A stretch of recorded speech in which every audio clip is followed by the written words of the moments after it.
serial repreneur, Amandine. Vous imaginez dans cette peau-là? Non, pas forcément. Non, au départ, j'étais vraiment parti pour reprendre une entreprise. Voilà, c'est les circonstances qui ont fait qu'effectivement, j'en ai repris 2 puis 3.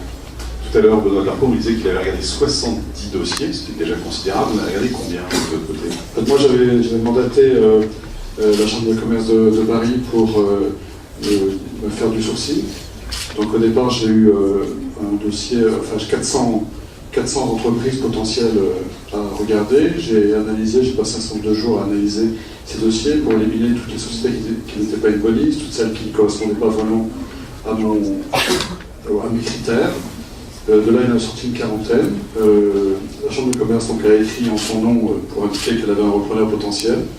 Et puis j'ai eu une dizaine de rendez-vous et d'entreprises avec lesquelles j'ai discuté, dont Saditech et Mimesis. C'est-à-dire que les 30 autres, ce sont des gens qui souhaitaient pas céder, forcément. Bon, après, maintenant, en tout cas. Voilà, tout à fait. Comme Benoît Darcourt, vous menez en fait ces 10 potentielles reprises, en tout cas de front. Oui, tout à fait. Comment ça s'élimine au fur et à mesure pour vous? Ça s'élimine en fonction de ce que je perçois de mon contact avec le cédant et avec l'entreprise. Parce que les chiffres, c'est une chose, mais ce qui m'importait, c'était déjà de savoir ce qu'il y avait la réalité de l'entreprise, et puis l'aspect humain au sein de l'entreprise et le contact que j'aurais avec le cédant, sachant que je voulais une session sur le long terme. Je savais que je n'étais pas sur des sujets sur lesquels on peut faire un shift comme ça en quelques semaines ou quelques mois. Donc je voulais quelqu'un avec qui je puisse m'entendre sur un certain temps. Vous rencontrez les salariés, vous, à visage découvert, si je puis dire? Alors, je les ai rencontrés, oui, à visage découvert. Dans les deux cas, les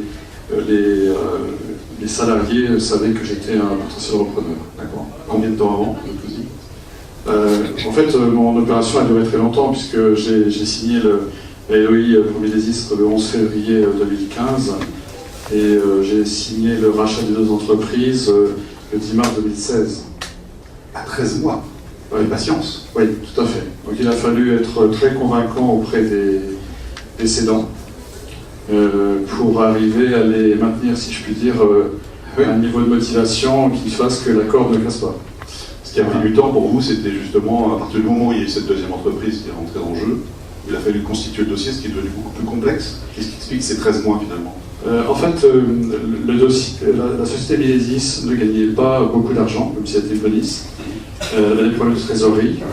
Donc la BNP était déjà une banque de Mimesis, et donc a donné rapidement un avis favorable, parce qu'elle connaissait l'entreprise, mais lorsque j'ai cherché d'autres banques, j'obtenais refus sur refus. Voilà. Donc au bout d'un moment... Vous avez vu toutes les banques de Paris? Oui, j'en ai fait une vingtaine. Ah oui. Voilà. Alors, avec des rendez-vous plus ou moins folkloriques, parce que j'avais des interlocuteurs qui n'étaient pas forcément niveau pour discuter de sujets comme cela, mais bon, ça fait partie des... Qu'est-ce qu'on vous répond alors? On me répond non. J'ai pas forcément de justification. Ah, d'accord. J'ai pas forcément de justification, même si théoriquement on est censé avoir une argumentation qui soit faite, j'ai pas forcément cette argumentation. Bon, ceci étant, après, l'argumentation ne m'intéressait que peu, puisque finalement j'étais... Ce qui comptait, c'était de trouver le deuxième banquier. Oui. Donc c'est Saditech finalement, l'arrivée de la deuxième entreprise, qui a déclenché, décoince en tout cas le dossier. Oui, puis la rencontre avec une personne qui est ici d'ailleurs, qui est un ancien banquier, qui m'a aidé à comprendre les attentes des banques et la manière dont je devais faire quelques petites modifications sur la présentation de mon dossier, pour qu'il soit mieux compris. Intéressant, on reviendra avec Isabelle Salin. Voilà. Dans un instant. Avec le recul, au-delà finalement de la reprise, la cohérence de votre reprise des 2 entreprises, qu'est-ce qui a fait votre force? Est-ce que c'est votre patience, peut-être d'abord, force de conviction? Je pense que j'ai jamais douté en fait des dossiers sur lesquels j'étais. Même si effectivement avoir des refus pour les banques c'était un peu compliqué, mais j'étais convaincu que j'allais y arriver. La preuve en est, c'est que pour faire ces opérations-là, j'ai vendu tout ce que j'avais. Absolument tout. Personnellement. Personnellement. Voilà. Et donc j'ai tout mis pour faire cette opération. Donc j'avais pas de doute. J'avais absolument pas de doute sur le fait d'arriver à les reprendre. C'était pour moi juste de trouver les partenaire, parce que quand j'allais voir les banques, je leur expliquais que ce que je cherchais, c'était pas une banque, c'était un partenaire. J'avais annoncé dès le départ la couleur en disant que je voulais faire du build-up. Je voulais pas, c'est-à-dire de reprendre d'autres entreprises pour constituer un groupe. Donc en fait, c'est garder le cap, c'est le conseil que vous donneriez finalement. Oui, garder le cap, à partir du moment où on est convaincu, à partir du moment où on est sûr du dossier qu'on a, je crois, il faut pas hésiter. Enfin, c'est ce que disait Madame tout à l'heure. Je ne me souviens pas avoir douté du... C'est vrai? Non. Jamais vous n'avez été assez libre. Même en faisant tapis, j'allais dire, sur votre patrimoine personnel. Non, j'étais convaincu de... J'avais vu les entreprises, j'avais quand même une connaissance des domaines dans lesquels ils étaient. Donc je savais ce que je pouvais faire, je voyais la potentialité qu'avaient ces entreprises que les dirigeants ne voyaient pas, parce qu'on n'avait pas le même parcours. Il y a un parcours de dirigeant, on va dire, même dans des entreprises. Oui, enfin j'ai jamais été... Business unit. C'est ça, business unit. Ouais. Isabelle Salin, ça vous inspire quoi d'ailleurs ce témoignage d'Alain Mondine sur son rapport avec les banques? Oui, c'est un peu compliqué de rebondir après les 20 refus. Je trouve que le principal... Sur le montant. Sur le principal, c'est vraiment nous considérer comme un partenaire. Et les 3 discours que j'ai entendus, en fait, m'ont donné juste envie, j'aurais eu envie de financer. Donc, nous parler clairement, nous donner un dossier, mais certes, évidemment, avec des budgets prévisionnels, etc. Mais le plus important est l'homme.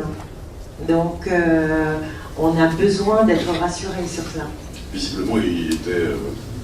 il n'avait pas de doute, hein, donc au moins, il y a une banque qui a dit oui, mais... Est-ce qu'il faut aller voir plusieurs banques? Là, 20 banques en l'occurrence. C'est conseillé ou pas? Ou il faut plutôt cibler et donner le maximum sur 4-5? Alors, c'est vrai que la première, c'est privilégier sa banque, hein, parce qu'elle vous connaît. Et ensuite, oui, ne pas hésiter à présenter le dossier à d'autres banques. C'est important.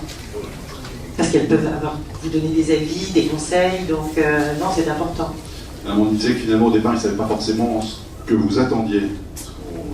Ce qu'attendaient les banques, quoi qu'on leur présente. Qu'est-ce qu'il faut privilégier? Alors la posture, vous l'avez dit, c'est très important. Oui. C'est-à-dire dégager de la confiance. Dégager la confiance. Et également, en fait, alors c'est vrai que la première des choses, bien sûr, on va s'intéresser à analyser les budgets prévisionnels, c'est indispensable hein, pour s'assurer que la dette va être remboursée. Mais je dirais que le paramètre non financier, qui est vraiment le repreneur, est le plus important à mes yeux. C'est-à-dire que des dossiers qui tiennent la route financièrement, mais dont vous ressentez une mauvaise posture de l'entrepreneur, peuvent échouer. Oui. Vous avez déjà vu ça? Oui. Je l'ai déjà vu, oui. Donc, des éléments financiers qui tiennent la route, et pour autant, un dirigeant qui ne sait pas gérer, qui n'a pas cette capacité. C'est-à-dire qu'il faut faire parler son prévisionnel, il faut le raconter. Il faut le raconter. Il faut se projeter. Exactement. Il faut nous donner envie. Raconter une histoire. Voilà, il faut nous donner envie. C'est vrai, nous parler du marché, nous parler de la concurrence, nous donner le plus d'éléments possible pour nous rassurer. Nous, on n'a qu'une envie, c'est vous accompagner. Hein. Et nous sommes très fiers quand on le fait, il n'y a pas de doute. En l'occurrence, vous pensez que le premier dossier seul, en fait, était presque trop petit? Ça veut dire, si on peut dire ça comme ça. En fait, il posait un problème de financement parce qu'il y avait un problème de trésorerie. Enfin, c'est assez drôle parce que la deuxième entreprise n'avait pas forcément une trésorerie spécialement phénoménale, mais le dossier ne prenait pas la même dimension. Ouais. Et donc, les choses pouvaient être présentées différemment. Après, c'est aussi une façon de présenter les choses, c'est ce que je vais expliquer. C'est la manière de les présenter qui fait qu'on comprend mieux l'objectif qui est recherché. Voilà. Donc, même, j'allais dire, les chiffres n'ont pas changé quelque part entre le avant et le après, mais voilà. Donc, j'ai vu tout de suite la différence quand j'ai remonté mon dossier. J'ai pris 3 semaines pour vraiment le boucler et être sûr qu'il y avait tous les ingrédients dedans. Je suis allé voir la BPI et déjà au cours du premier entretien, la BPI m'a dit voilà, ça c'est un dossier qui correspond à ce qu'on veut faire, voilà ce qu'on va faire pour vous. Je suis sorti scotché. Quand on est à la BPI, déjà, pour une banque, ça donne confiance. Oui. C'est vrai qu'on part en confiance. Avec le recul de votre expérience maintenant, longue, de patience, pour ceux qui sont dans la salle ici, ces repreneurs potentiels, quels sont un peu les 2-3 points de vigilance que vous transmettrez? Déjà, on peut jamais tout prévoir quand on reprend une entreprise. On a forcément des surprises, bonnes ou moins bonnes. Mais je sais qu'on dit qu'un shift entre un cédant et un repreneur, ça doit se faire en quelques mois. Dans les deux cas de figure, moi, ils sont restés 16 mois. Voilà. J'ai privilégié, effectivement, j'ai de très bons rapports avec eux. On se voit régulièrement, ils reviennent à l'entreprise régulièrement. Je les interroge de temps en temps sur certains dossiers, parce qu'on a des clients qui sont là depuis des années. Hein. Les entreprises la plus jeune a été créée en 81, donc elles ont quelques dizaines d'années d'existence. Voilà, je pense que c'est important de choisir aussi son cédant, pas que l'entreprise. Dans Zarco, juste pour vous donner le micro, vous avez l'impression d'avoir choisi votre cédant aussi, mais l'entreprise d'abord. Oui, le cédant. Oui, les deux. Ouais, les deux. Il faut la complémentarité avec l'entreprise. Ça, clairement, je sentais le métier. Mais le cédant aussi, je voyais qu'il avait son tempérament, mais j'arrivais à décrypter ce tempérament. Je sentais que c'était un industriel, donc ça allait pour moi. Ouais. Vous ne le considérez plus, vous, en revanche, sur le cédant? Il revient de temps en temps, non, je l'ai quasiment, j'ai dû l'appeler 2 fois après. Ouais. On a un mode de fonctionnement qui est très différent. Donc on a eu plaisir à s'appeler, j'ai plaisir quand il vient, mais voilà, chacun sa vie. Amandine, d'autres recommandations? Bon. Si on croit à son dossier, il ne faut pas lâcher le manche. En tout cas, on voit à travers vos 3 expériences, on ne peut pas calquer évidemment des modèles. Il y a effectivement quelques points de repère, de vigilance, mais ce sont à chaque fois des histoires différentes, de belles histoires. En tout cas, vous nous avez raconté tous les 3 et je vous propose qu'on vous applaudisse à nouveau. Merci pour votre témoignage. Merci aux experts également pour